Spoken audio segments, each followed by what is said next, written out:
सुकन्या और अदिति दोनों सौतेली बहनें थी। सुकन्या की माँ आशा का उसके बचपन में ही देहांत हो गया था। उसके पिता मनोहर ने दूसरी शादी की और सुकन्या की सौतेली माँ सरिता के घर में आ गई। सरिता ने आते ही पूरे घर को अपने कब्जे में कर लिया। वो हमेशा सुकन्या से पहले अपनी सगी बेटी अदिति पर ध्यान देती थी। मम्मी ये देखो मेरा नया सूट, शाम के फंक्शन में ये कैसा लगेगा? ये तो बहुत सुंदर लग रहा है, रानी लगेगी बिल्कुल मेरी बेटी। मम्मी वो सुकन्या को क्या दोगी पहनने के लिए? वो भी तो हमारे साथ शादी में जा रही है, पहन लेगी कुछ भी जो उसका मन होगा। मेरे पास इतने पैसे नहीं है कि मैं उसके लिए भी नया सूट खरीदूं। वैसे भी तुम्हारे पापा का अब इतना काम नहीं बचा। मेरे लिए तुम्हें नया सूट लेकर देना जरूरी था। बहुत लोग आएंगे वहाँ, क्या पता कोई तुम्हें अमीर घर का लड़का पसंद कर ले।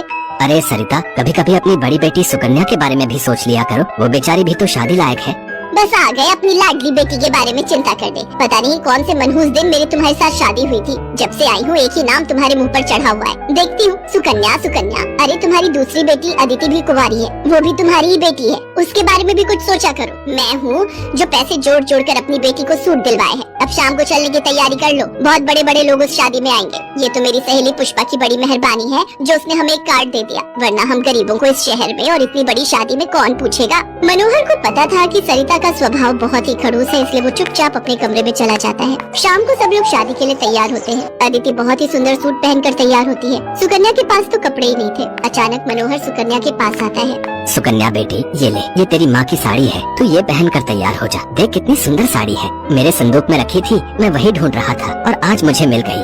पिताजी ये माँ की साड़ी सचमुच, ये साड़ी तो बहुत सुंदर है। शुक्रिया पिताजी, आज आपने माँ की ये साड़ी देखकर मुझे बहुत खुशी दी है। हाँ बेटी, अब ये साड़ी पहनकर जल्दी से तैयार हो जा, देखना सबसे सुंदर लगेगी मेरी बेटिया।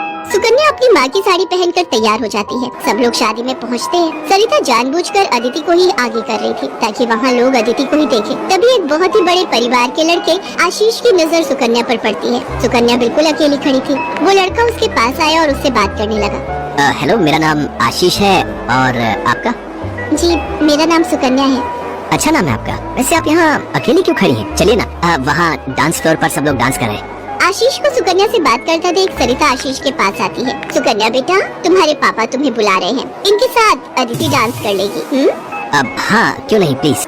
मनोहर ने तो सुकन्या को बुलाया ही नहीं था। ये सब तो सरिता की चाल थी। थोड़ी देर बाद सुकन्या फिर से खड़ी थी। अदिति आशीष के साथ डांस करने लगती है। आशीष अभी भी सुकन्या की तरफ ही देख रहा था। शायद उसे सुकन्या पसंद आने लगी थी। आशीष पूरी शादी में सुकन्या से बात करने की कोशिश करता रहा, पर बार बार सरिता अदिति को बीच में लाने लगी। पर आशीष के मन में तो कुछ और ही चल रहा था। एक दिन जब सुकन्या घर के काम कर रही थी तो अचानक मनोहर के साथ आशीष और उसके माता पिता आ जाते हैं। सरिता, जाकर जल्दी से चाय नाश्ते का इंतजाम करो। घनश्याम जी अपने बेटे आशीष का रिश्ता हमारी सुकन्या के लिए लेकर आए हैं। क्या